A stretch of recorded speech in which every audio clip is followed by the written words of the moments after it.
Alright, hello. My name is Horceror, the rank 2 Nemesis in the whole world for whip downs. I make YouTube content on it, and recently I was invited to the Hens 333 showcase, co-hosted by Otz Darva for Dead by Daylight, and the showcase was for, of course, as I play Nemesis, it was Nemesis versus Wesker.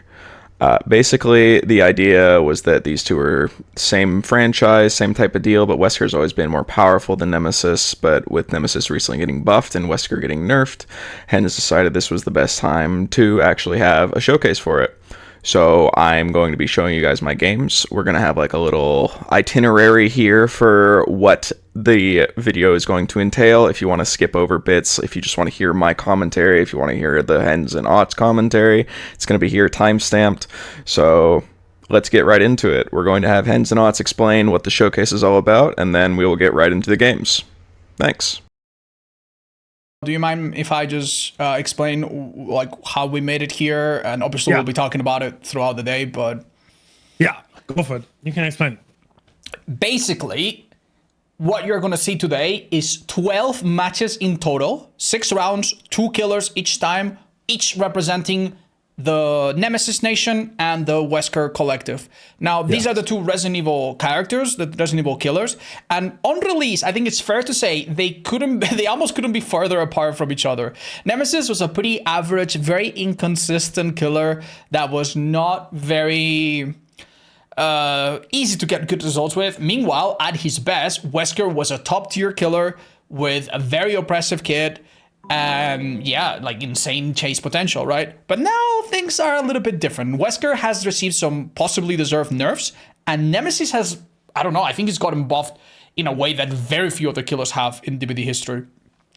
To the point where they are on a not so incomparable level playing field. And if you don't think that's the case, and I saw some people in my chat thinking it's not the case, well, sit down, get some popcorn, because we've had some incredible players sign up to represent their mains today. Isn't that right? Hashtag Nemesis Nation. Yes, we absolutely do. I'm very excited about this. So the first matchup is already very exciting. We have Horceror playing Nemesis first.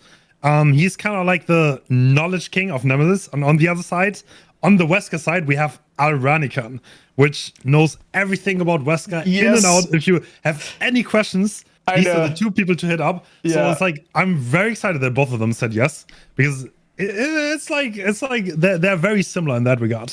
Yes, because they know everything.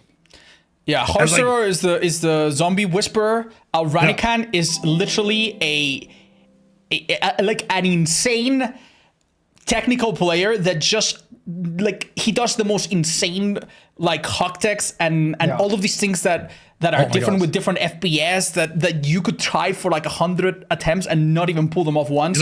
This is the kind of player that can do it consistently. Horceror, though, I asked him yesterday if he can show me something. He showed me that there's some rocks on some maps where Nemesis can just straight up hit survivors through. So I don't know. There's some hidden knowledge on both sides. Okay. Yeah, I don't know. I asked him, do you have anything special that nobody knows about Nemesis? Then we loaded into Toba and he just hit me through a rock. Like, I don't know. That was pretty amazing. That's so cool.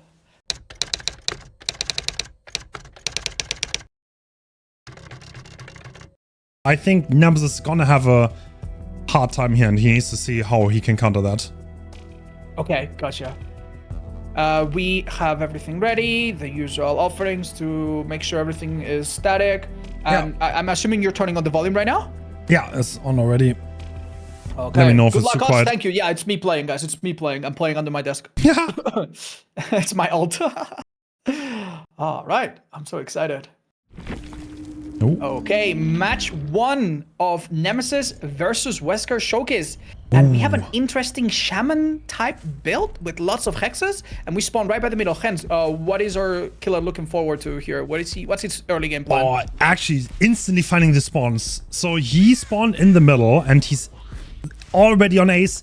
But I think the Shack Pallet is probably one of the pallets you kind of don't want to deal with early, because he's still tier 1, and he needs to get out of that as fast as possible. Yeah. Oh! Ooh, a nice fake, but this will result probably in a tentacle. And look at that. Interesting. Yeah. The linger. This is the buff. Look at that. Is that a double hit? Wow. Okay, let's just say that is a small win for survivors that did not get hit twice. With a second hit and with the add-ons that the killer has, that would have put him in tier 2, immediately making him able to break pallets and whatnot. Yeah. So that was well played by Ace, and honestly, a lot of things happen in a very brief chase. You might have noticed that this killer has mastered the art of dragging his tentacle, so he will often drag it from left to right or right to left, depending on which one makes most sense. Oh, stun coming through. Still in tier 1, but this is going to be the second hit. Yeah.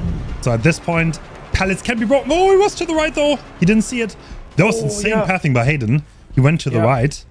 Hens, can you control the cursor, by the way? Yeah. Is that you? Oh, Yeah. nice. Yeah, thank you. So the killer ended up having to hit 2 different survivors to get to tier 2, which is not always ideal, but thanks to Ruin, gens are slowly regressing whenever survivors are pushed away. Still, not a single injury. I think the game really begins here for Nemesis. Yeah. And all of the hexes have been pretty much exposed. Very nice patience there. Strong hit. Doesn't even wait anything. And this is going to be a hard position to get away from. This can be a down right here. Excellent pathing from Hayden. Yeah, Actually well done. makes Keller have to think about it. Excellent fake from Hayden, but Horcer did not fall for that at all. That was a very snappy last second adjustment, and it was a perfect hit. Yeah, very, very precise on the tentacle. Doesn't get faked out by the survivors at all. And 2 gens done. This is probably... No pain rest on this. Yeah. That either means that that wasn't painless or that there are 0 gens with progress. Probably that wasn't a painless. It would have been a lot better if he could have managed to get the painless to stop one of the gens that was being worked on and then have Ruin keep it regressing. But yeah, they bought enough time at the start to... Ooh. Actually, good vault by him. We are halfway to tier 3. I think this is going to be the chase where tier 3 already comes in. Uh-huh. Survivor here was pretty much aware that he was going to get hit. Dropping the pallet, probably not the best move, but there's just not that many others. Yeah. And you get so slowed down after a hit. He was going to get caught regardless of what he did. So I think the second hit was largely unavoidable. And Survivor actually understood that he was going to get zoned there, I yeah, think. he kind of got out of the corner relatively free. Can he do anything against tier 3 on the tier wall? Probably not though, right? Yeah. Oh, that's an insane dodge though. The tiniest movement to get out of the tentacle range. Oh my god, that was really, really good. Nemesis ends up breaking the pallet, but he needs downs dramatically, urgently here. Yeah, this is taking a tiny bit too long. At this point, Dame is just running from pallet to pallet. Excellent pathing here. It's going to be hit though, right? This could be a down, but... Ooh, that's a... It could be a bluff. There could be someone next to... Oh. So the waving kind of implied that he wanted to die under that pallet, implying that the teammate is close for a pallet save, but they kind of didn't get there quite. Yeah. And It's maybe a I can really look. good thing that the Nemesis did not fall for that bluff. If he had waited one more second, that would have been a save. This game might begin to turn around here, as we saw Painter's hit a gen that was nearly completed. This part of the map has far less resources. Ooh, a little bit premature there. Now we are in tier 3 with massive range, however.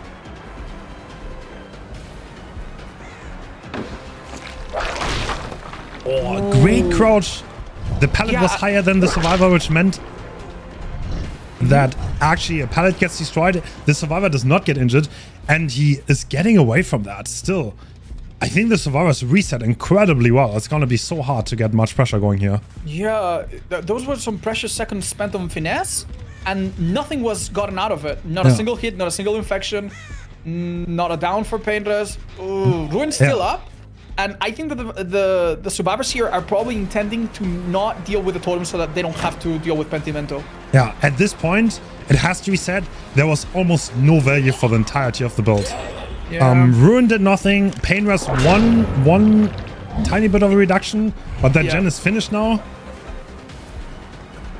Yeah, it's not looking great. Crowd control, we saw it block some windows. It definitely pushed the first survivor away from from the shack, but it still wasn't good enough. Can that be a hit? No, even the buff range isn't enough. And we see, honestly, a frankly tough match for Nemesis here. Yeah.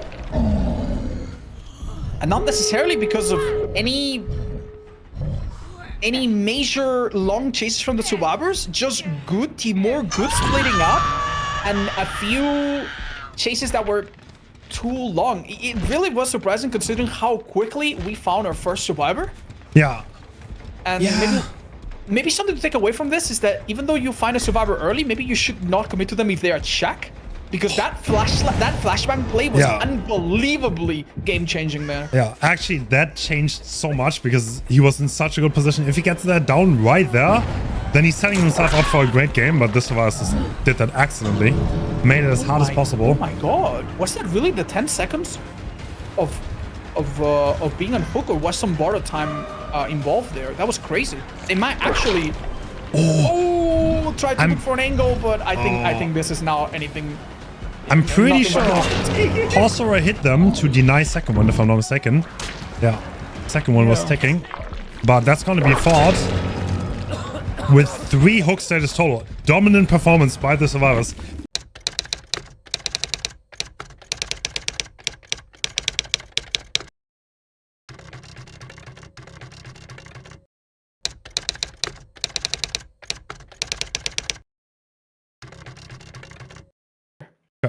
All right, you need to unmute for me. Yeah. Here we go. Midwich round, survivors against a top-tier Nemesis player who has surveillance. I love to see that perk. All right, so we see ruin and surveillance. Once again, we do see a very hack-centered build.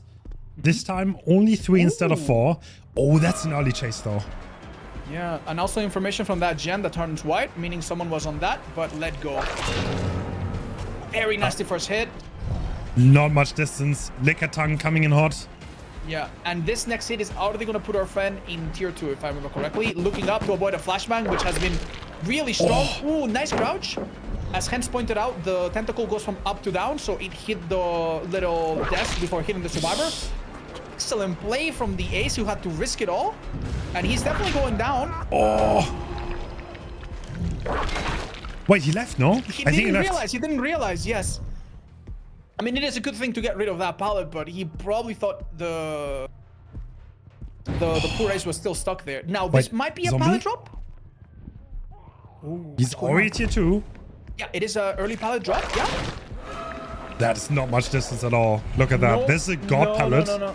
This is a bad structure to be against Nemesis. He is going down. The best thing that could happen to this team is that they get to pop a gen before Ruin really starts to hurt them.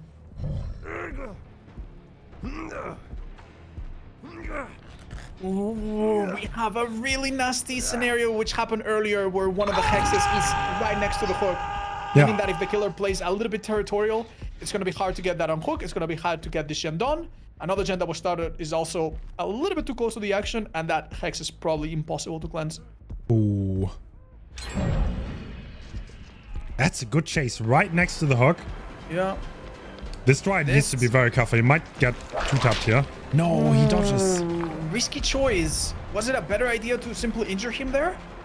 I would definitely him too because you get the follow-up. But you need to definitely hit it, yeah? Yeah. Oh, excellent play from the Dwight. Horceror definitely knows what he's doing, but he has just been a little bit unlucky with the 50-50s. And at this point might consider just going for a simpler M1. Excellent job, finally. Survivor takes advantage of the slow recovery of Nemesis after a hit to make more distance. That probably was the correct play. Oh, that zombie. Turn around. Can we body blow? Yeah, can we trap the Renato here? No, the zombie is trapping us. Killing the zombie with the tentacle is a bit slower, but does give infection points, which could put us in tier 3 a bit sooner. Zombie is getting fired for that. Yeah, that was actually not ideal at all. Yeah, at this point, I mean, we need to watch out. This is definitely a bit of a slower start. Yeah, excellent job from the survivor trying to crouch, but unfortunately, when there's no obstacle between you and Nemesis, the tentacle will hit you one way or another. Yeah. Pallet taken care of. Not gonna have a great range of choices here. Dude, the survivors are just really aware of how this Nemesis play. True. They do seem to be juking very well. Yeah. Oh no, and Dame it seems they've used this long chase not to focus on the gen, but instead find all of the hexes, which I think are all pretty much done now. Wait, is this a save? No way.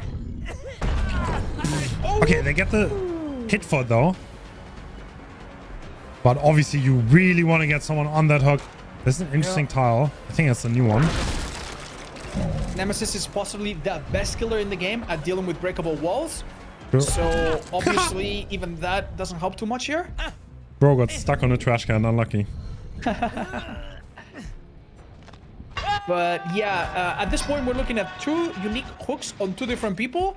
All the hexes essentially gone. We do have the opportunity to create a pentimento, which will slow down the game a little bit. But nothing too tough for our survivors. Unless the killer manages to get someone dead on hook and the threat of losing a teammate becomes a little bit more imminent for survivors. Ooh, we're now looking at a 2-gen situation. Killer respected that, wanted to avoid the stun. Everyone's infected, which I think is a rare sight to see. True. I was like, And one thing going for our killer is that he's gotten rid of a lot of pallets, but I don't think he has any end-game stall to make that really matter. right now, yeah, Penty's up, everyone is infected, which means the chases are presumably gonna be a lot faster from here on out. But we need fast chases at this point. Otherwise, the gens are gonna fly. Yeah, we now see a feature of this map that was changed recently. You can now go from the first to the second floor through the bathroom. That did not exist before. That was a hidden breakable wall. Oh, dude, the survivors just know, man. Yeah, I feel like it might be the nerfs, to be honest, because he's like, I feel like he doesn't give himself enough time to hit those. Yeah, it's almost like you have to know that they know and then just do a little bit of the opposite sometimes. But yeah, definitely. That will be a hit, by the way. Oh, Impatient, no. impatient. That was within range. Gotta wait for the animation to start. Like that, exactly. Yeah. That's Penty being gone. Yeah, I don't think the gens can be stopped. And Hayden has done an excellent job lasting long enough. Yeah. And taking the killer away from the active gens. Strong Excellent whip. job there. On dog we go. And No more. I have to say, I really like the idea of surveillance, but I think it's going to be a sorely useless perk at this point. Yeah, because the run is already gone. I feel like it's just hard to get value if the early game is like so bad. Like there are very few perks that can give you value besides maybe co-opt intervention or not. I have to say, I don't think his early game was terrible though. He did get the first ace in a really timely manner. I think the game started to slip away when the totems were done on that one chase. He also decided to switch between survivors and ended up infecting multiple people.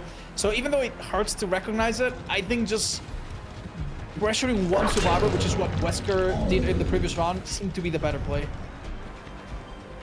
But let's see if all of the build-up and all of the infections finally begin to take their toll on the survivors. Actually going for the one now. Okay, interesting. I feel like it's like the safer choice, but at the same time, you will take so much longer to catch up. Yeah, you're not playing into your strengths. He's just probably a little bit worried that he has missed too many M2s and he cannot afford, you know, more plays like this, for example. Yeah. Survivors are now in a very comfortable position where they can kind of win by just not giving him an insta-down.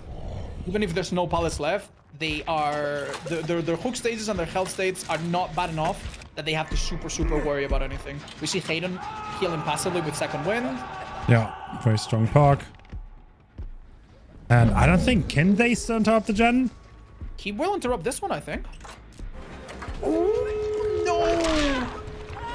Oh wow. Non-infected survivor tried to take a hit for the infected one. Hayden is not even on his second hook, so this is looking tough. Nice hit though. Looks like he wants to go for snowball. This is the survivor that has hope though. Yeah. Which is gonna make it so hard. Yeah, he expected him to vault there. The only survivor that is down on hook is now healthy. And unlike Wesker's insta-down, being blue doesn't necessarily put you in massive danger, especially if your teammates are there to take a hit or two for you. So now survivors have a decent length of time to open the opposite gate and pressure the killer a lot.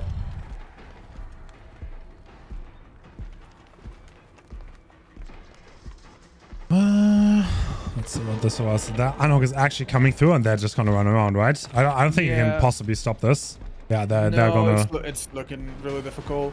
Dwight is on the opposite side, probably gonna pop the gate any second now. There it is. This is actually really good coordination. Yeah. Gate is popping just as they come in. Oh, a bit close, a bit close. But the help survivors really help. GG's. And it's yet another match where survivors create a wall, and the end game becomes really, really, really difficult for Nemesis.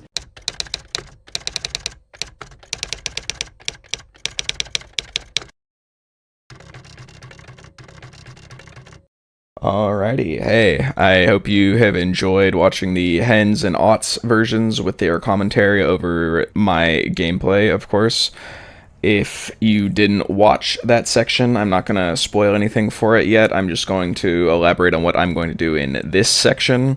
This section is going to be more of like I'm going to be watching back my own footage for the first time and kind of being like, okay, what could I have done better? Where could I have gone? What did I do? Explaining my build, stuff like that. And then I'll have like another message at the end talking about like the whole thing overall, the experience, etc., etc. But currently this next bit is just going to be talking about the build. We're going to go to the games themselves, and then we're going to see what I could have done better. So let's get right into that, starting with the general thoughts I had before going into these matches and the showcase. And right after that, we will have the Groaning Storehouse match. Alrighty, so now we're going to be talking about like what led up to the showcase, where I was at with my head, thinking what was going on, etc. Well, first of all, if you don't know, Hens and Aughts are from EU, so Alran and I, being from NA West, we had to wake up early because we're both nighttime streamers usually. I wasn't super tired or anything. I was a little wired until like 1:30. I ended my stream early, but I was still, like jitters the night before type of deal. I took a couple melatonins. I went to bed. I woke up at like... I want to say like 8 o'clock. That's when I had my alarm set for. I started streaming at 8:30. I did some scrims, just going on, seeing if I could get any Storehouse matches for practice preemptively, because I was confident, or at least more confident on Midwich. I only got Storehouse like once, and it wasn't even the right variant, so tragic for me. I know. It was a little bit like... I'm not saying my hands were shaking preemptively or anything, but I was nervous for sure. It was like it was the biggest like stage I've ever been on as far as actually, performing goes. And I was a little bit stressed out. I'm not going to lie to you. I felt like I was playing it pretty chill, but as I speak later with my guest speaker that I have at the very end of the video, which is Alran, of course, I was already kind of in like mentally doing damage control for how my performance was going to go, because the last time I was in a comp setting, because I'm not a competitive player, that's not an opinion, I don't play in comp very often.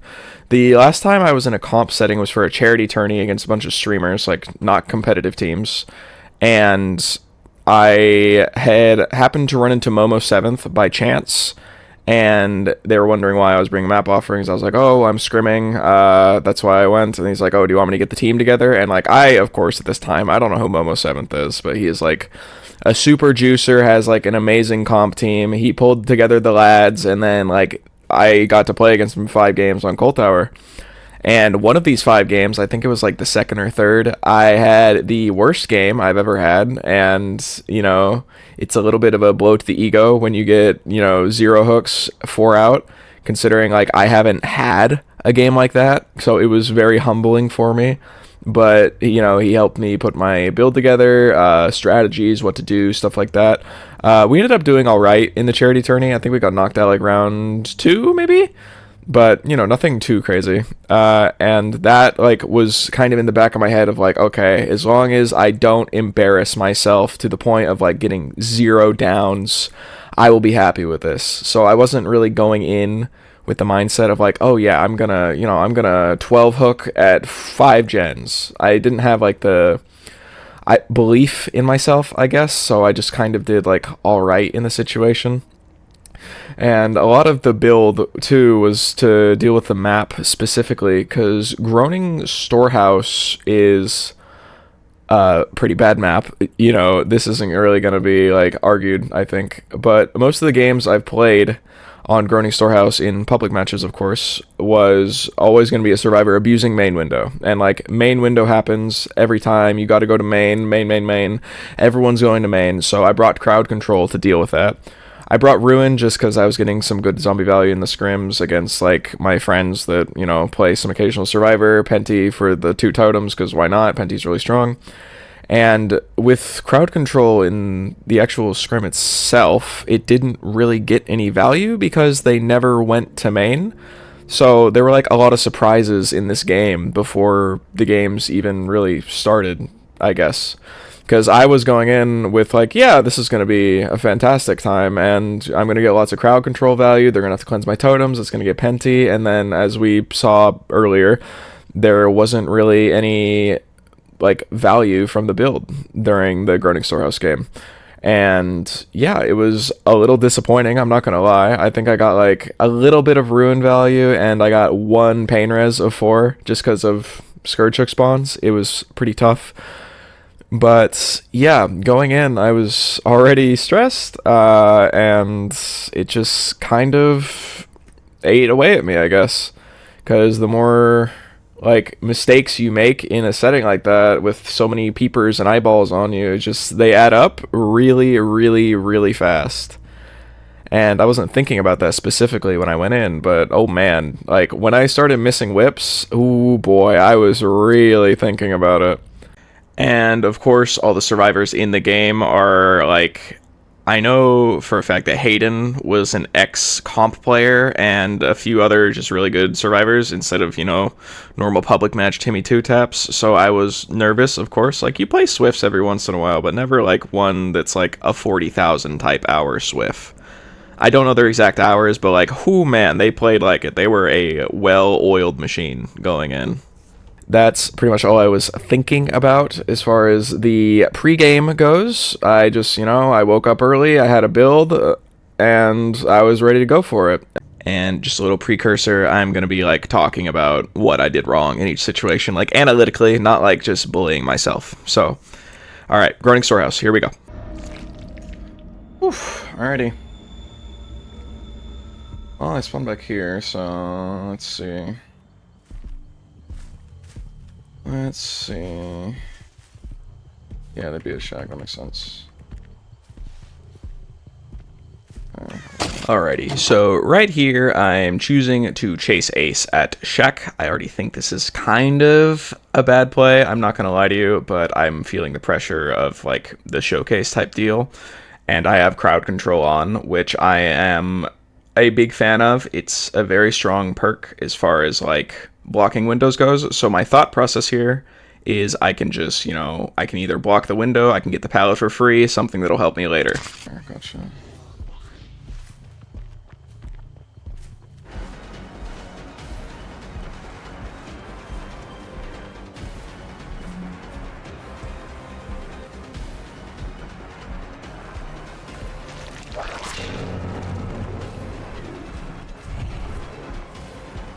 This was a very good firecracker by Finesse. I didn't hear it dropped. I don't know if it was an audio occlusion thing or just a me being hard of hearing thing, but regardless, it was very well played. Me missing this whip at the window here is very bad for me and cost me a good bit going into the early game. That was a nice cracker. Very nice. Well, that totem's down, whatever one that is. And Ace saw the totem. Also a problem. Yeah, I saw them walking away. I saw them running away. Alright. Nice Saga.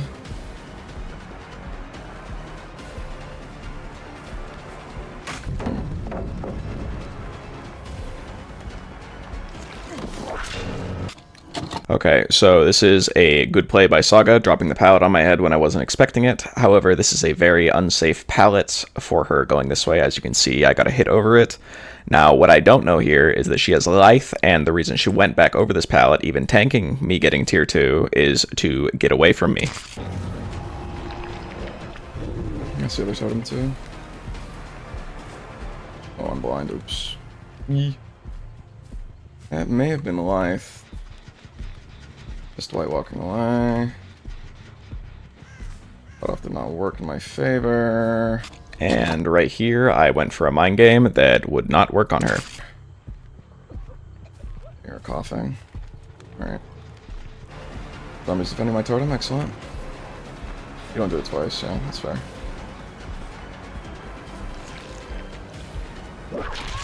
I was patient here with the whip, and that was really good. If I just swung it earlier, I probably would have missed.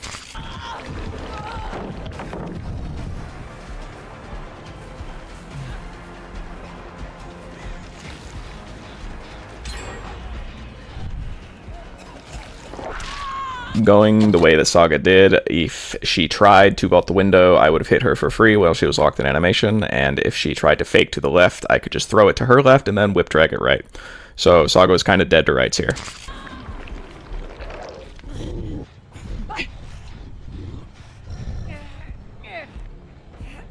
Not excellent. Scourge spawns. Now, we all know about Scourge RNG. Of course, this is another one of those times. They finished the generator directly in front of me, which I would have to go through to get to my Scourge hook. So, in my head, I'm assuming, okay, if I go for that Scourge on the hill, they're going to make a call out, and then I'm not going to get this hook at all. So, I opt for the non-Scourge hook on my right instead. Yeah, they take a hit and she's off, so I can't use that yet.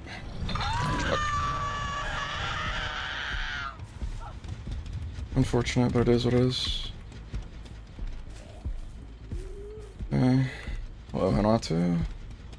Damn, I got a lot of these tiles today. Chat.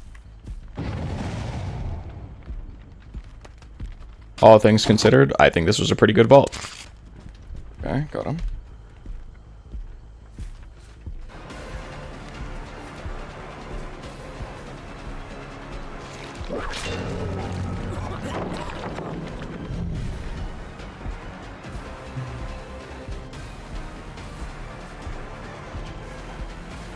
I'm just waiting for it.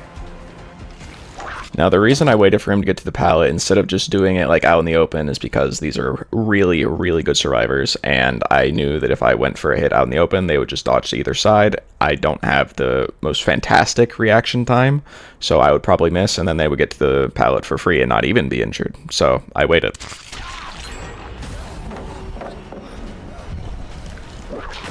In theory, with tier 3, that could have been a 2-tap over the pallet. Unfortunately, my fake went a little bit too wide and Hanatu read into what I was doing, so I could not hit him right over this and end this chase as fast as I would have liked.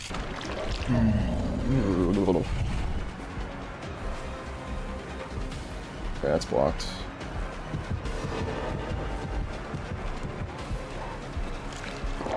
This is what I'm talking about ego whipping out in the open. See, if I had started it to his right and dragged left, I would have hit him, but I took a 50-50 and I lost.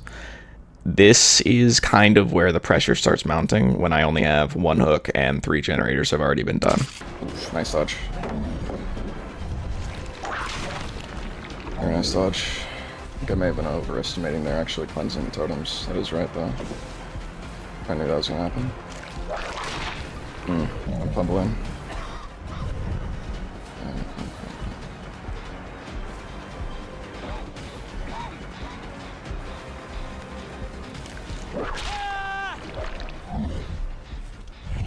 I demon pick here because I figure that if they are going to get the save, they would have to get into position a little bit. I don't know who has the flashlight off the top of my head this game. Just double checked and it was Dwight, but this was a pretty dangerous risk-reward type of play to make if anybody was in the area. And Saga was in the area. Alrighty. Just gonna go for the pain res here. Good option, methinks. Kaboom. And this time I do get to make the Scourge hook, because regardless of knowing Saga's in the area, I am much closer to the hook this time. Interesting. I haven't done a lot of vaulting yet. I do want to stress here that even chasing Ace is the wrong move for me. Nobody is on this generator that we're running past, and he is not contaminated, not injured, not nothing. Realistically, in this type of setting, I should go straight back to the hook and see if I can get Saga or her rescuer. but I ran the wrong way through the loop that Ace was at. I should have gone around the right side, if at all, looking for him. I'll probably go back and finish that.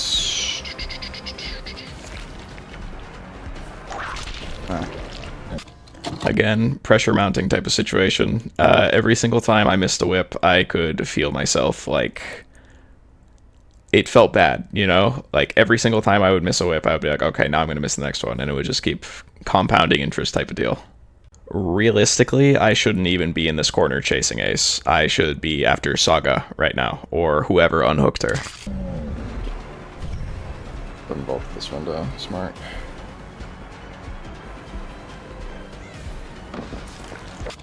I miss here because I moved right instead of left, because the angle for this, because Ace is going to crouch here, the angle for this is you hit the top of the pallet, as the top of the pallet is taller than a crouching survivor, so going for the absolute corner of it was the wrong move.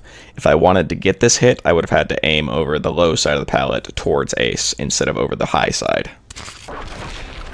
Nicely dodged. Missing this whip here is also not great, of course, because this means the entire chase that took me to the opposite side of the map away from every single generator just meant nothing. I was in a desperate situation. I saw Ace, I went after him, and it didn't work out in my favor. Okay. I gotta leave you, my friends. They healed up. I know I can tunnel, but I just kind of leave. Type of deal. Still regressing. Okay. That's Craig. Not doing a whole lot for me. Okay, they just got off that. Not vaulting it. They did vault it. They did not vault it. Okay. Saga again. Saga again. Okay, that's the vault. That's the life. So that coming.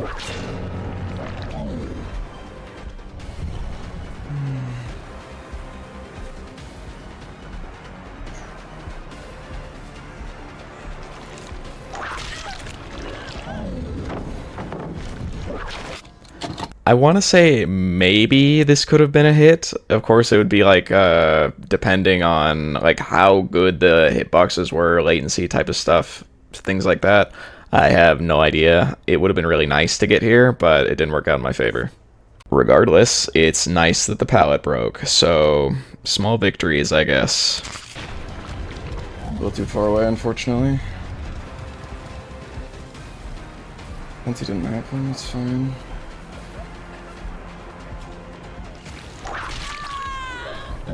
Yeah, the flood. The floods. Not the floods. The pain respawns were not too excellent. Oh my god. Oof. Jesus Christ. It's not a great map for me. Leaving the hook here is also a pretty big mistake. I don't think it really would have mattered considering the door was like 10 feet away, so if I left, they would have swooped in. They were extremely coordinated, but leaving my endgame hook was also a pretty bad idea. Okay, really isn't. I don't know if it's the camping type of deal or just like the... Yeah, probably better. No, they just leave though, right? Yeah. There's a door right next to me. I wasn't even paying attention to that. Oh my god. Ooh. But as I say here, I was a little stressed out about the game. So, yeah. I, in the moment, didn't even realize the door was right there. Another thing that I didn't realize is when the borrowed timer actually starts, it is when your feet are flat on the ground, as I'm going to put a clip here to show that. Regardless, I wasn't really counting the borrowed timer because I was stressed about it. Oh, I could just go kill her then. That's fine. For now. So my mental math was a bit off because I was unaware of the 1.5 seconds of like leeway you get when being unhooked. I thought the borrowed time happened the second your portrait reappeared on the HUD. That is incorrect, and that is why Saga lived, because I miscounted when the BT would end. That's BT. Okay, I know where she's going at least. The optimal plan.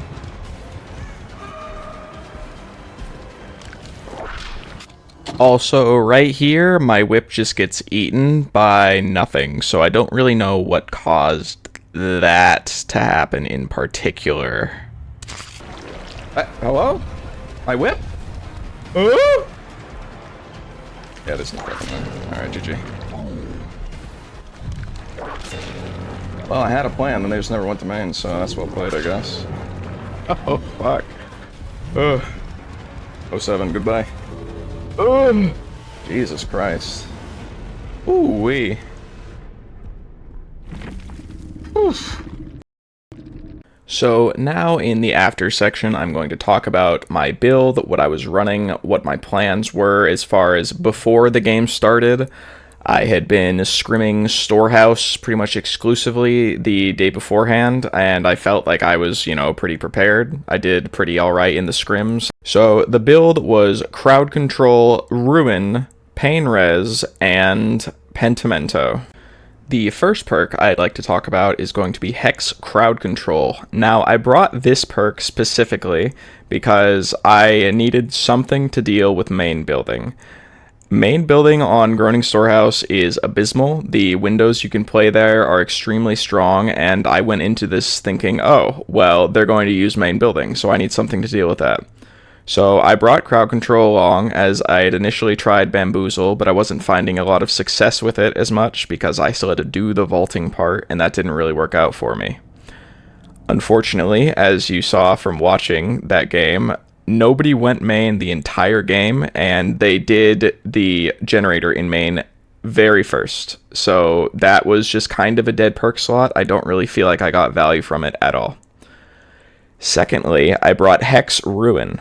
This is a perk that works pretty good on Nemesis because his zombies can both defend generators, forcing value, as well as, zombies defending the totem itself.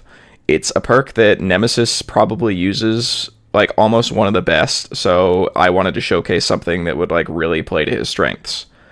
It's also just kind of a nice slowdown, and I needed some slowdown. These are really good players, and it was the smart thing to bring.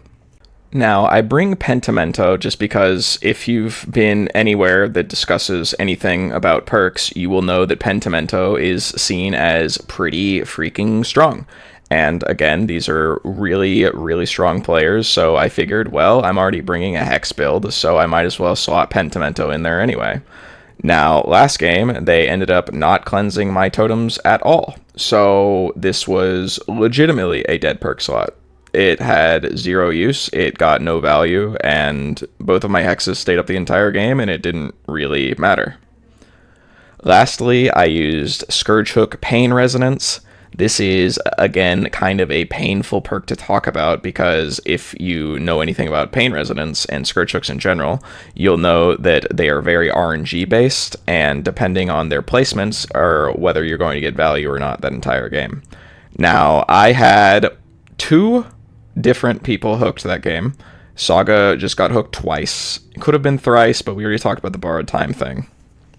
Hinatu was hooked 1 time on a Scourge Hook. That was the only one I got the entire game, because the first one would have been body blocked, I wouldn't have gotten it, and the second one on Saga also wouldn't have happened, because the game was already over. They had already completed the 5th generator, so overall, Pain Res was also a pretty empty perk slot for me.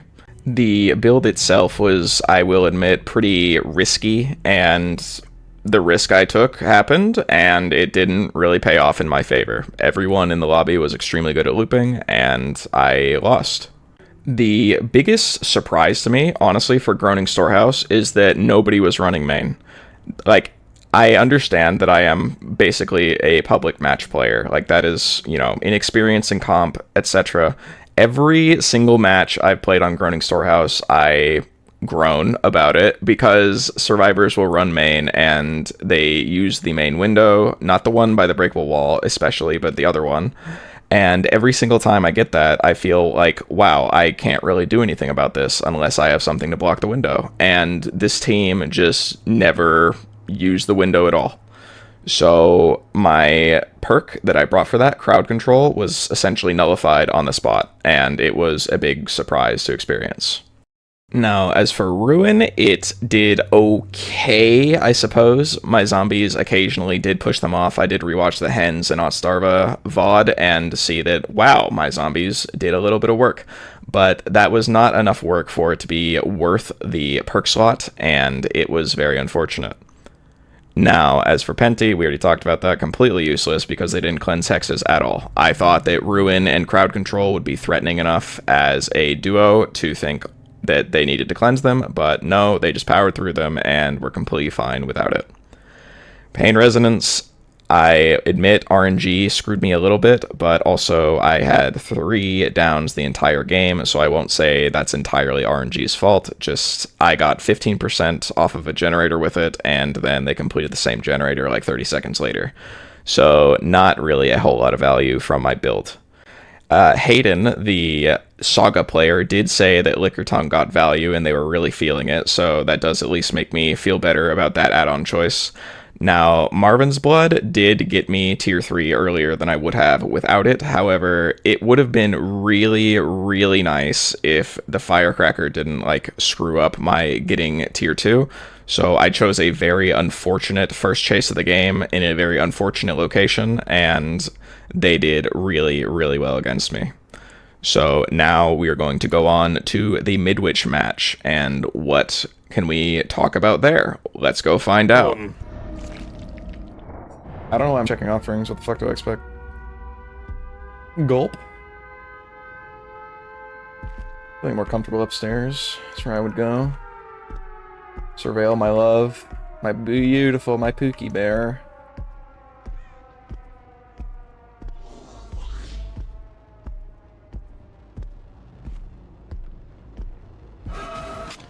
Alright, so we've already got our first chase of the game, and this is a really nice loop for Nemesis to play. So, already looking better than the last game.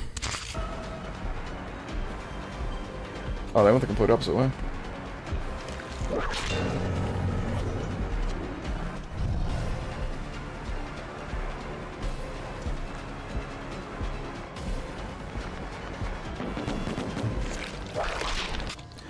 Now, this was a mistake, as I could have simply whip-dragged this entire side of the table. I went for a hit over it, he ducked it, and that was my own fault. No notes there. Just go for whip drags if they're actually reacting to the whip being thrown over obstacles. Oh, nice.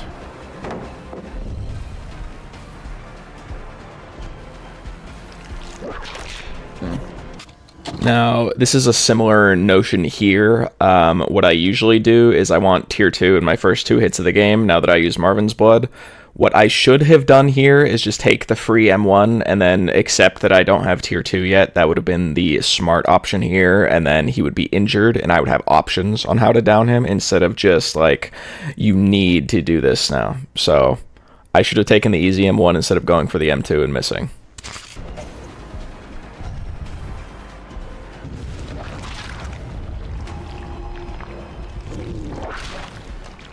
Oh, I'm stupid. Also, I just don't hear him leave the room here, so he gets a lot of distance here for free. Oh, shit, dude. That's not good. Oh, no blood favor, at least. Zombie value? Wow. Zombie value, perhaps? Get over there.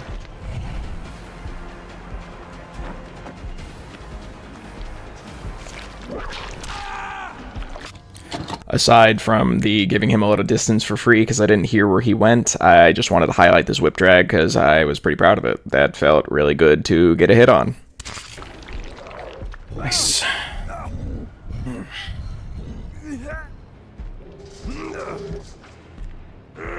There. Where's the Penti at? Good question. It's reversing, that one's upstairs. That one over in the corner, I can't really get to at the moment. Somebody blinded. Hi, Dwight. Oh, he went to the left, holy shit. While I do miss the whip here, I believe I could have hit it if I had thrown it initially further to the left and then dragged right, because he was already veering towards the left. Also, in this situation, it would have been a better option to just punch him, because then I have options for what I want to do as far as downs go. But regardless, I missed there. Not great. Very well played. Very well played, alright.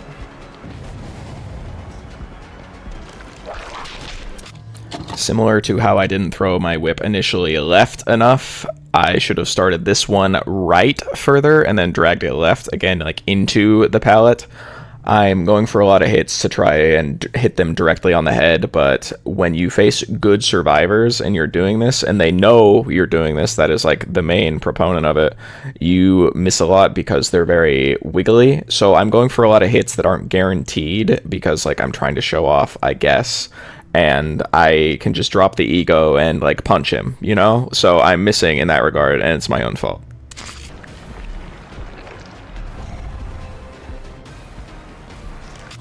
Even swinging for this, it is already too far away. I should not have gone for this. I should have gone for another loop around before even pulling out the whip.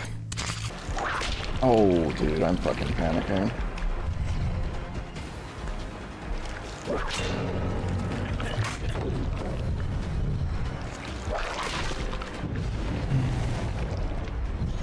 Here's that at least. Fucking Christ, Craig. Fucking Christ, Craig. Now, this is a little bit of a running joke on my channel here. If you don't know Craig the zombie, he is the one that usually is getting in my way, making me have a worse game, RNG, etc., but him actively doing this in a showcase was pretty crazy. I'm not gonna lie to you. So, like, while I am laughing it over, it is laughing through the pain 100%, because I made jokes about him sandbagging me, and then he actually went and did it. Ideal world, he would have sandbagged Hinatu for me. Fucking hell. Dude! In a showcase? Fucking asshole. Oh, brother. That's so tragic. That's so fucking tragic.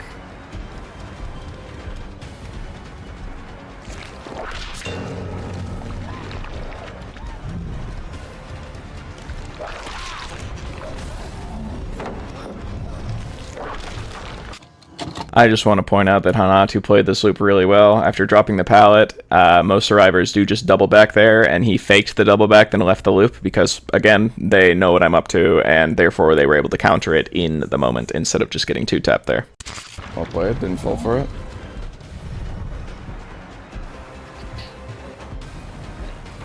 That's two. Now, this one is impatience. If I wanted this down for free, I should have waited until I was no longer perpendicular with him and more parallel so I could actually whip drag properly. Throwing it directly at him gave him a chance to dodge, and he makes the pallet now. Nice.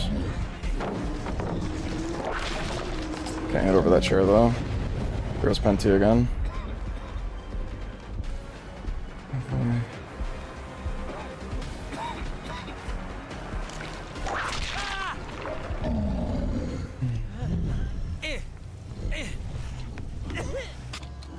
This is the same strategy as the time when they went down and Saga came over last game. I just assumed that I would pick up and I wouldn't have any issues because I thought they would just be going for generators the entire time. I was wrong, and this time I pay the price for my hubris. Involved that.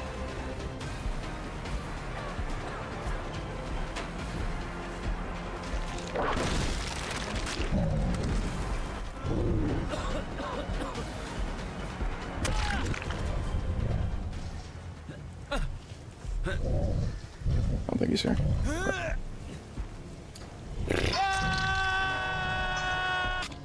Honestly, I believe turning this way was the wrong decision. I should have gone into the doorway directly next to the hook instead of this way, but I hadn't been to the other side of the map. I assumed they had. It didn't happen, you know, hindsight's 20/20 and all that, but man, it was not the way to go. I should have been looking for the injured Dwight, not looking for somebody random. Oh, Dwight would have gone. Here's still the option, I think. That's not a rat. Shit. Might as well go light this while we're here.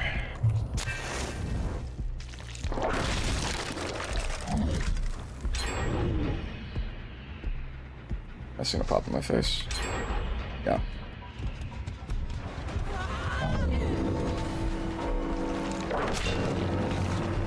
Such is life. Even breaking this pallet instead of just chasing her directly was a waste of time, because I know from last game that she was still running Lithe, as survivors were not allowed to change their perks for the second game in this series. So I should have known that she could not have gotten away with Sprint Burst or something, and I should have chased her down, but I unnecessarily gave her like 5 seconds worth of distance just by sticking around for this pallet instead. Fucking left, man. Oh, brother. Oh, Jesus. Hearing is not my strong suit, dude. Oh, I recognize one. Oh, yeah, life. Mm. Yeah, that'll do it. That'll fucking do it, won't it? Alright. Yeah. Just a lot of mistakes. A lot of mistakes. Again, this is another moment of impatience where I didn't get a guaranteed hit that I should have gotten, because at this point, like, my nerves are through the roof. It's not great.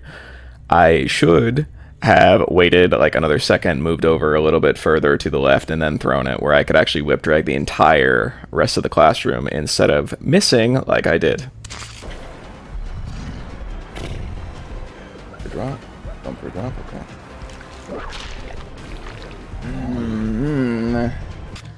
Now, this one in particular hurts a little bit more than normal to actually look back at, because I've literally done a collision guide for this map, and I know for a fact that you cannot hit over that. You have to go around it, type of deal. And in the moment, I was just had so much pressure on me, I guess, to perform, that it just like left my head, that knowledge.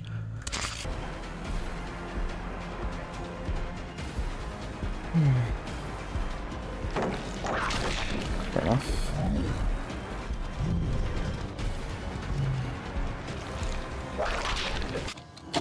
And this time I don't even drag the whip at all in either direction, because I'm just going through it, man.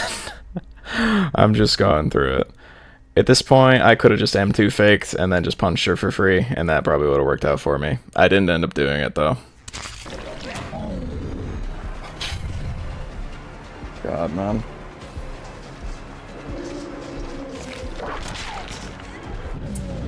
It's a fucking bot. Ay, ay, ay.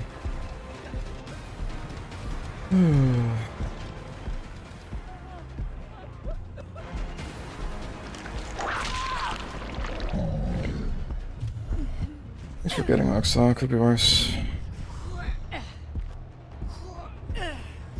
Alright, I guess we're just going this with Craig. Hello, man. Oh, no.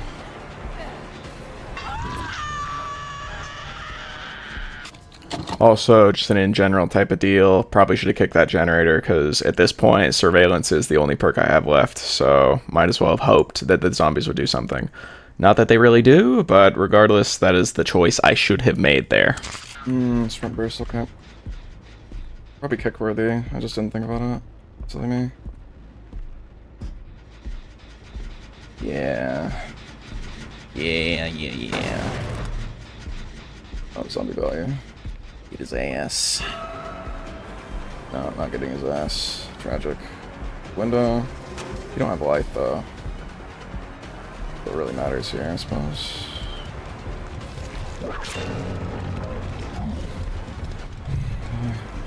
We're gonna let him cook for a bit. It's the window one, it's not the window one.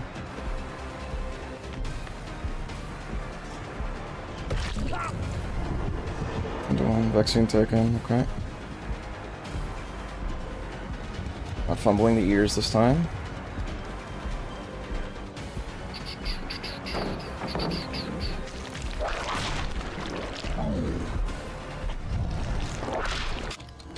Same deal as earlier. I already did the hit collision one. I know that you can't hit through the piano, and I still try regardless. So, yeah, it's hard to recall stuff in situations like this, I guess. Grand Piano, you were such a bitch. Such a motherfucker, let me tell you. That wasn't Delius for no.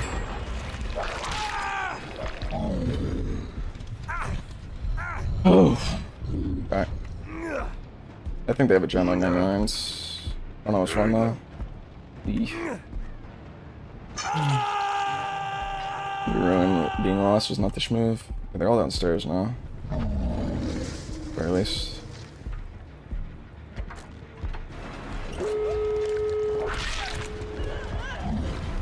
Feels light for under that.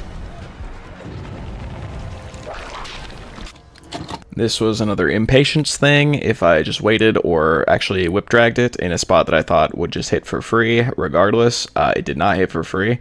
And I should have started it on her left, dragged it right. She was stuck against a wall and there was nothing she could have done at that point. Or miss. Cool.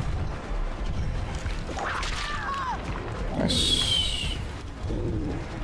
Wait, at least get a hit off this. Alright. Oh, the whiff. The fucking whiff. Ooh. It's a really good fucking team, dude. Clear. No, no. Alright. And I'm leaving the hook again. Have I mentioned I'm not a competitive player? Because I feel like it's kind of apparent at this point, yeah? Well, basically, I should have stayed at the hook, should not have left it at all. I just get kind of, like, bored, usually, if I have a hook in endgame, but it would have been the right play to make here. No zombie value. The door's looking. One lights. I'm just gonna go back. Oh, boy. Yeah, there it is. I shouldn't have left in the first place, silly me. Yeah, they get out again. Oh boy. What was this? Yeah, well played.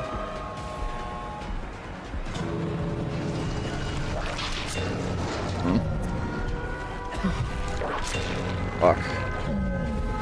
Oh my god. Jesus Christ. Jesus. Oof.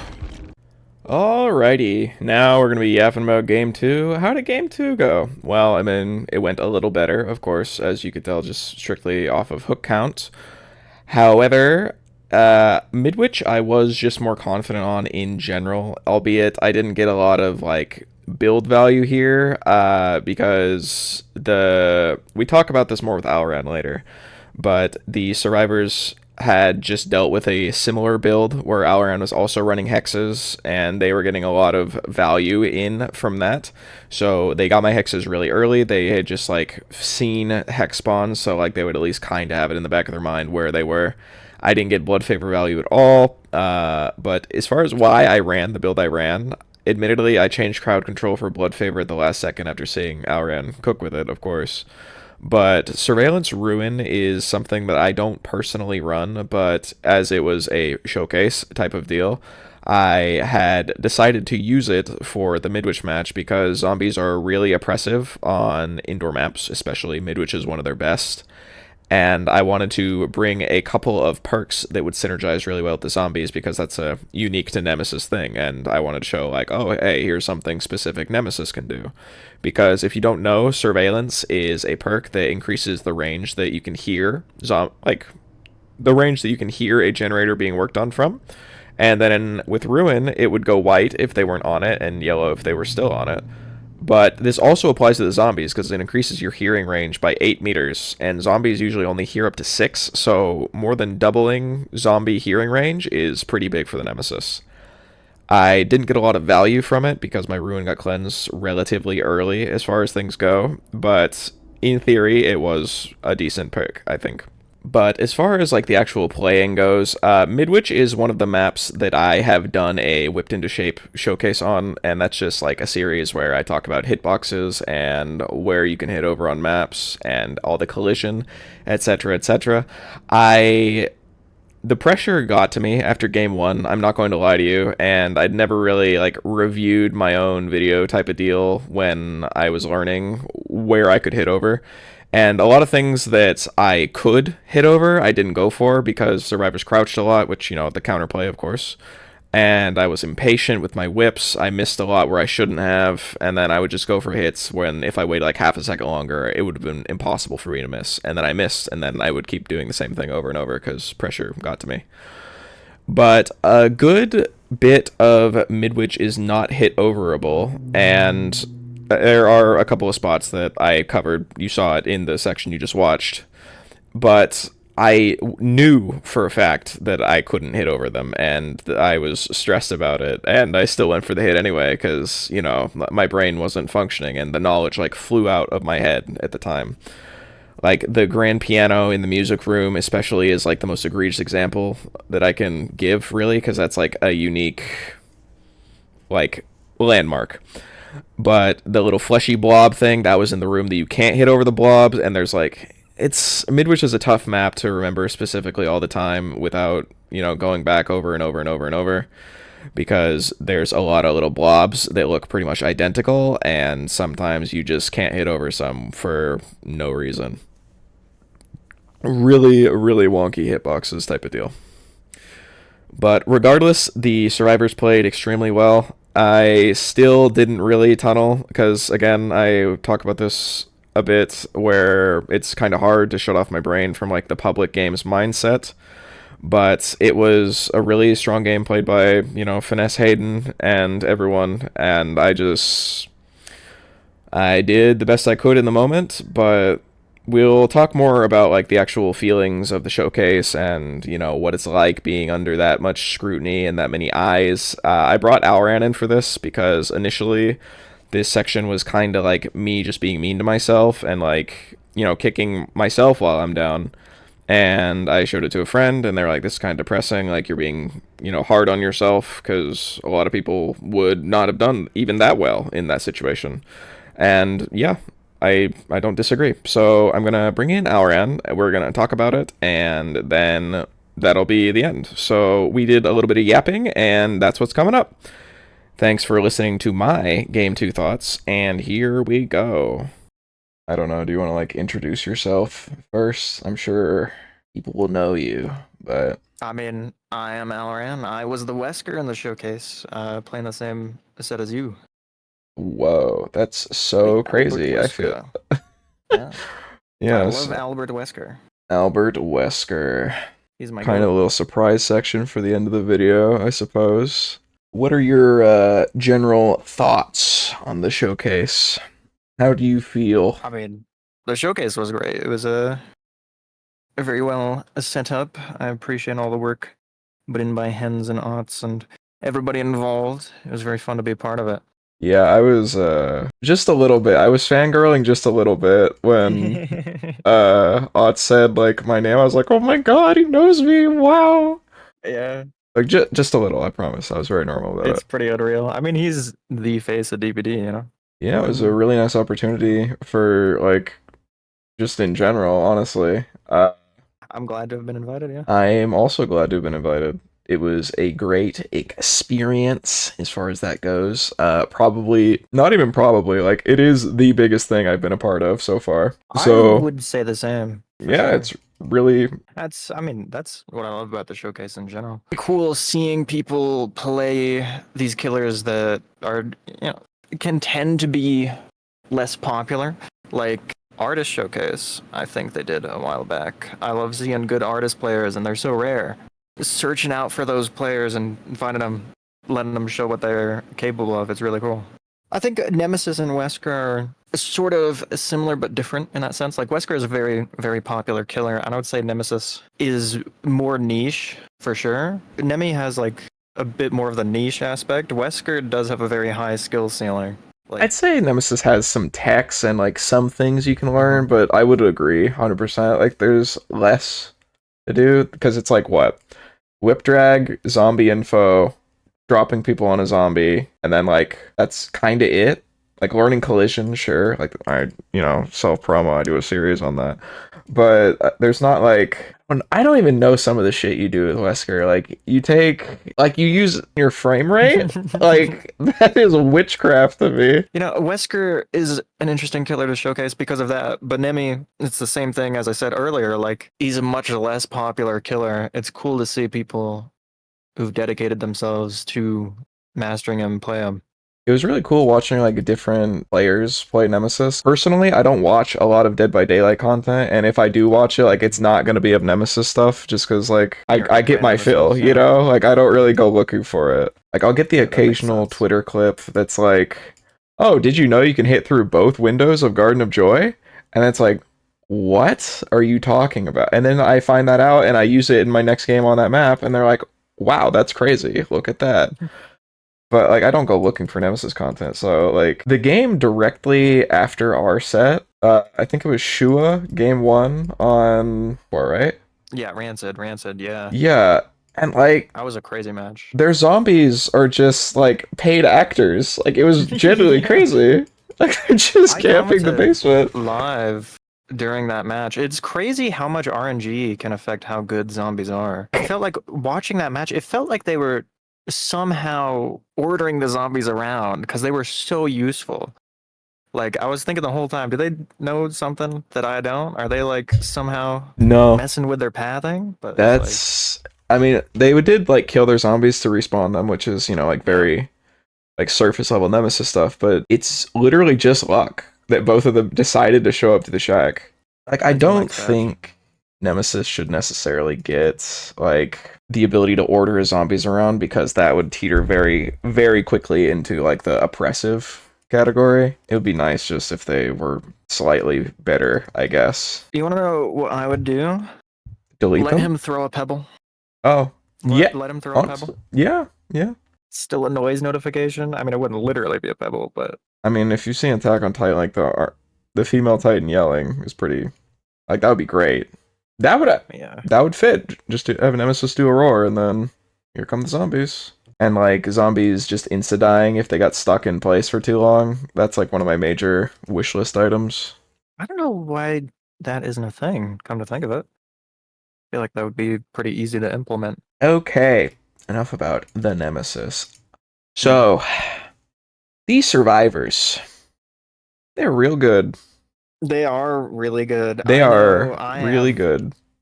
A lot of experience playing against Finesse and Dino in particular. I have never even heard of these people before today. Yeah. Well, before a few days ago. You know what I mean. You never heard of them before today? That's crazy. I still haven't heard of them. I went into a fugue state. I blacked out. Don't know what happened. Apparently I lost. I don't know. Yeah, apparently. But no, they were like genuinely, like I'm not trying to shit on them when I say like they are genuinely the second best team I've ever played against. Like the first one being Momo, of course, because I did scrims against him a while back. And that was like legitimately the worst game I've ever played against Momo. Or like, maybe it was a pretty good game, but they're just really good. Regardless, they 4-outed, 0-hooked me. It was terrible. Like, this was for a charity tourney hosted by Gigi Zarup and Chloe Dordashian. And we were scrimming Coal Tower, which was the map I was playing for Nemesis. And, we played like 5 games. Like, I did okay. They helped me, like, put my build together and what I would use, and then one of the games I just got 0 hooks, and it was a little embarrassing, and that haunted me. Like that was probably one of my main thoughts going into this. It's like, okay, no matter how shit on I get, I'm gonna get a hook. That's what I need. Because dude, I like, ooh, man, I feel like that's a big thing. Yeah, nerves hit you so much, you're already in damage control mode before the match even starts. Yeah. Like you're not thinking, you're not confident. You're just worried. No, 100%. Like I was like, I'm excited, of course, which is, in a positive way. But when I when I think of Excited, like, but also anxious that yeah, when I think of like, Hens, aughts, like, hey, we're putting a showcase together. I don't think They like, are oh, I'm gonna play deviating. against little Timmy Two Tap, yeah. Like, I was so nervous. I'm like, okay, these survivors are they're gonna be chomping at the bit to kick my teeth in. And Nemesis has got really big teeth. It's a big target. It's a big target. They're really easy teeth to kick. They're really easy teeth to kick. Like, that little Pepe that, like, has dropped all his food, that meme? That's how I felt. I know exactly the one, yeah. But yeah, like, going into the game, like, I don't know how familiar you are with my build normally, Alran, but like I'm like a corrupt scourge, floods of rage, and then like grim embrace type of guy. Like my general play style is just I'm gonna go in, whatever happens happens. Like that's the vibe, I just like floods of rage because it's auras. I get to see people, I get to use my scourge hook. It's a little treat for me. And then Grim Embrace is just slow down without me having to think about it, really. And I am, like, constantly making jokes about, like, I just 8-hooked again. My government-mandated 8 hooks, without killing anyone. Just because, like, I don't go out of my way to kill people, I guess. Not in, like, a coping way, just, like, me explaining my usual playstyle, because I'm just there to have, like, fun, get good whips, whatever. And if people die, they die, whatever. I mean, 100%. That's, like, the standard public match playstyle. I play much the same. I rarely use slowdown, and transitioning to this sort of environment where it is a showcase where you're playing against actually good survivors for once, something you very rarely see. And I can pretty confidently say most people have not gone against a group of survivors this good. Yeah, because most of the time when you think of like a Swift, you don't think of like a 40,000 hour Swift. Like that's unrealistic. They're not going into public matches. Some people do. My usual, because I am not a competitive player. Like I just want to say that straight up. That is not like the thing. I think I've done like 3 matches. Well, I've done 4 matches, including the showcase. This is a little bit of a flex, sorry. I had 1 game in a tournament hosted by Arbico that Team Eternal was in. We didn't play Team Eternal, for the record, but they were in it though. So you're pretty cool. Yeah. I didn't like. Got some experience. I've played adjacent to Team Eternal. I parallel played with Eternal. You know how it is. Oh my god. I'm pretty cool. Yeah, and then we played a Spirit, and I can't hear, so we got shit on. But you know how it is. And then I had the 1 game on Coal Tower, which was like a charity tourney. So again, no real comp Swift players type deal. I mean, they were on comms, sure, but it wasn't like they are sweating their nuts off to win type deal. Not that this group necessarily was. Like, I was just having a rough time, I'm not gonna lie. But then, like, this is just a really tough environment to be in, because it's, like, I don't want to say lightly that I was a fish out of water, but I kind of felt a little bit like a fish out of water, I guess. Because, like I said earlier, I was already stressed out. Like, I'm already, like you said, like, I was doing damage control in my head. It's like, okay, I do not want to get, like, completely dunked on, right? And when you're on a stage that big, for lack of a better term, it's really stressful, man. Because I'm, like, 30 to 40 average-ish streamer right now. And then, my biggest raid I've ever had was Spooky Loops a few weeks ago. That was like almost 2,000 people. And like, of course they taper off because that's how Twitch raids work, of course. And, average like a few hundred during that stream, I would say. And then like, I get invited to this massive showcase by Hens and Aughts, which again, I'm extremely thankful for the opportunity even. And then it's like, just the entire time is just like 10,000 people. Like, not even counting like all the other like restreams, other platforms, video when it comes out, etc. Right? So like, an immense showcase, right? Like, literally the biggest creator in the entire thing is co-hosting it. So, a little bit of pressure. And it's just kind of like one of those things where you can't really explain like how tough it is until you're doing it yourself type of thing. It wasn't as bad during the first game, even though like I did like more poorly, and I wasn't looking at chat like the entire time. I'm not gonna lie to you, because I didn't need that pressure, all right? I was just doing my thing. I was just like, la la la la la. I'm here at my showcase. I'm having a fun time. And like, by the end of the Midwich game, my hands were like actively shaking, because my initial plan was I was going to watch my games and Alran's games, well, not watch my own games, you know what I mean, though. I was gonna watch Alranican's games, like our set type of deal, and then I was gonna go play in pub matches just to, like, you know, wind down, have a little. I don't usually stream on Saturdays, so I was gonna be like, I'd have a few games, I'd end, I'd raid aughts. I did raid aughts, but that was like the plan. And then, like, my hands were shaking so bad, I couldn't actively play the game. So I was just like, oh, yeah, like, we're just gonna watch the next set because I just feel like it, you know? And, like, trying to downplay that, like, my hands are actively shaking because I'm so nervous, you know? Because I'm not saying, like, I did great or anything. Like, I'm 100% not gonna cope that hard. I was just there trying, like, I took Blood Favor after watching Alranican's game, and he got a lot of value from it. And then the rest of the build was already fine. I replaced Crowd Control for the second game, and you were saying something earlier about, like, them being more prepared for a Hex build or something, right? Yeah, because I did a very similar build on Midwich, and it was a lot to deal with. But the fact that I went first in the set, I feel like they at least knew the totem spawns a little bit better, I'll say. Like, at least a tiny bit better, yeah. Yeah. Because they, like, just cleansed them. I think my Blood They Favor... just had to deal with something very similar, so Yeah. having to do it the second time would have been a lot easier. Yeah, exactly. And, yeah, what point was I just making before that? You were talking about nerves. I mean, I'll say, like, you could go back in my VOD. I admitted it very openly before the first match started. My hands were shaking.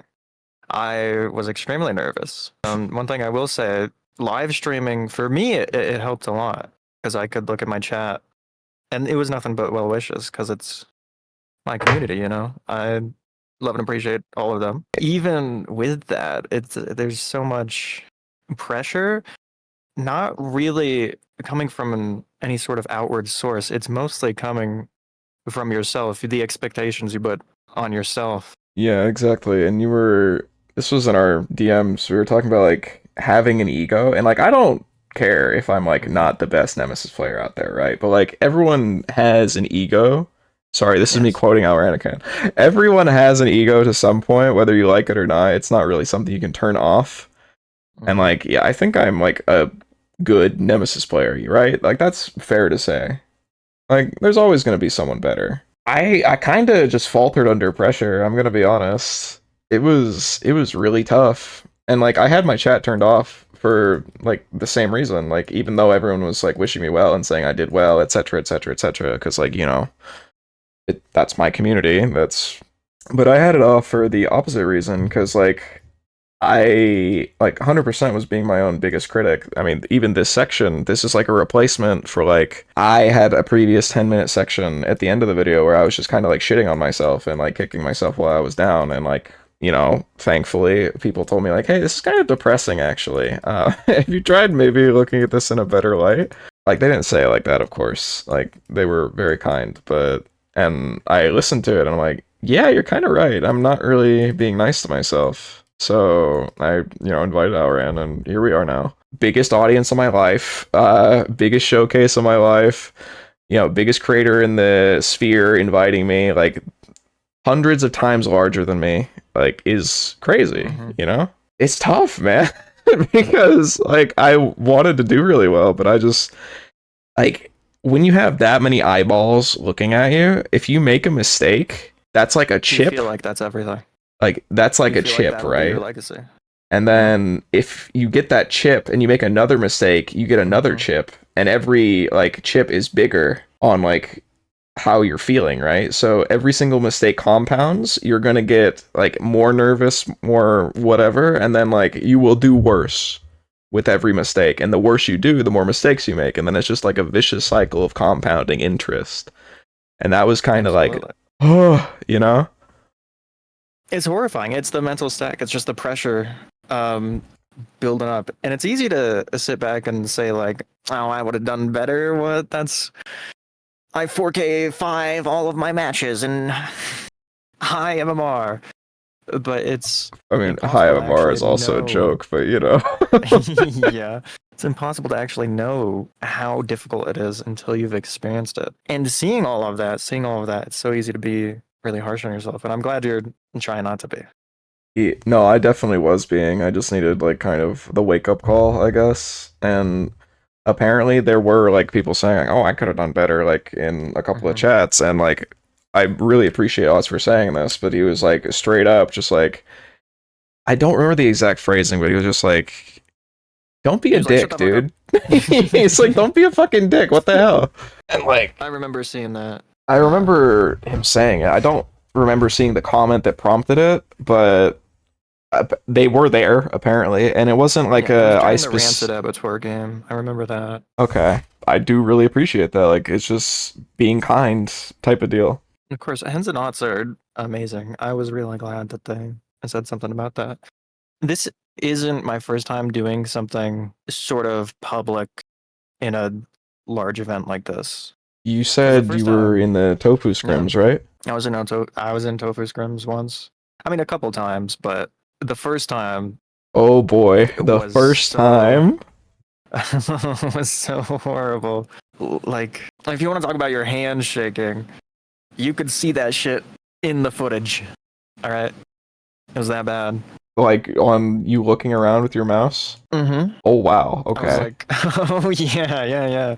You want to talk about nerves? It was bad, and that's not even like tofu scrims are big, of course, but they're not.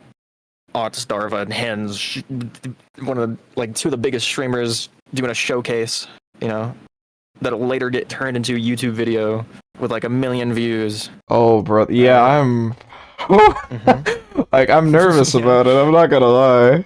I mean, I'm not gonna like be like, oh, can you cut me from that video? I might feel bad, type of deal. Because like even the negative comments that like apparently existed. Again, I didn't like really go looking for them. I didn't like watch the VOD back with chat. You know, I specifically went out of my way in this video to use Hens's footage because Otz has his chat on screen, and it made me nervous to like even potentially look back on that while I was editing. So that's like the lore reasoning for that. I was like, okay, I don't need to see it, you know? I didn't scrim any comp teams. Did you do any like scrimming for practice? No. But that's the thing. I've had a lot of scrim a lot of scrim experience in the past. I wouldn't say a lot, but definitely more than you, I would say. Oh yeah, I mean, my competitive experience is like the one game against an EU team in the tourney that Eternal was in. But like I had that one game. I got 6 hooks on disturbed ward, so that's pretty good. Terrible map, by the way. And then I had like the 5 games against Momo's Swift on Coal Tower, and then that was it, right? Which included the worst game of my life. So, you know, you take the good with the bad. But it's like, it's really humbling playing against like, I keep saying Lil Timmy 2-tap, but like the alliteration just is perfect. But the average lobby is like 3 Lil Timmys and then like 1 maybe half good looper, you know? And then like, you occasionally run into like someone who is so giga cracked you have to leave chase with that person every single time you see them, right? But when you get into a setting like this, every single survivor is that super cracked looper. So I can't really throw my whip. I can't really do anything like fancy with it. I can't go for silly hits because they read me like a book every single time I do anything. When I woke up, like in the morning, I'm sure they knew what breakfast I was going to have. They were so like locked in. It was crazy. He's gonna have some Lucky Charms. I think that kind of covers everything, really. Mm-hmm. It's like the experience, what it was like, the player quality. Also, Groaning Storehouse is a shit map. I'm gonna say that straight up. Yeah.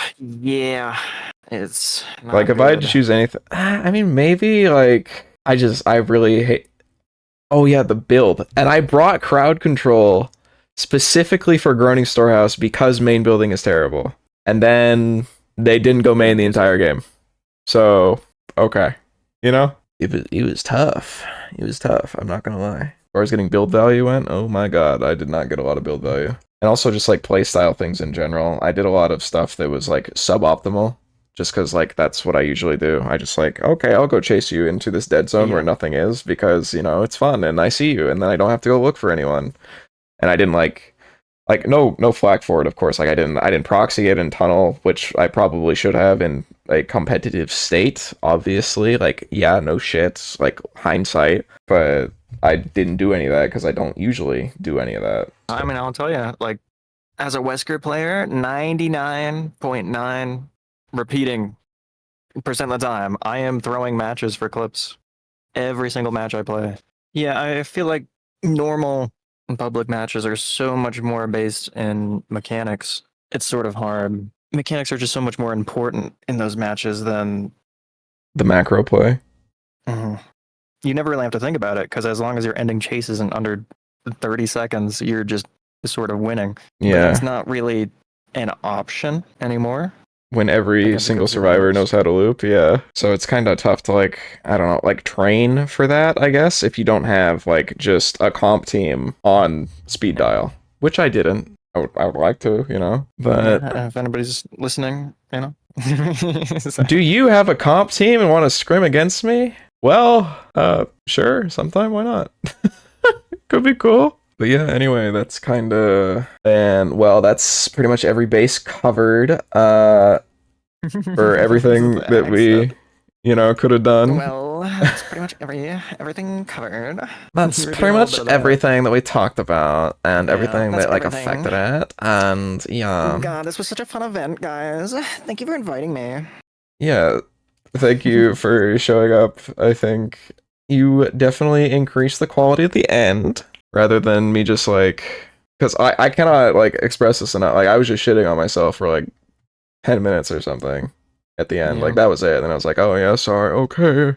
I'm sorry for my performance. Goodbye. I'm sorry for existing. I'm sorry. I failed you all. I failed you all. And then like no one is like giving me shit about it, you know? Like it's just me. Like Yeah. even on my Twitter post that like 200 plus people like it's just like, no, you did fine. It's like, oh, okay. Yeah, you did great for like the first time. I mean, anybody else but anybody else in that scenario, they would do worse, I think.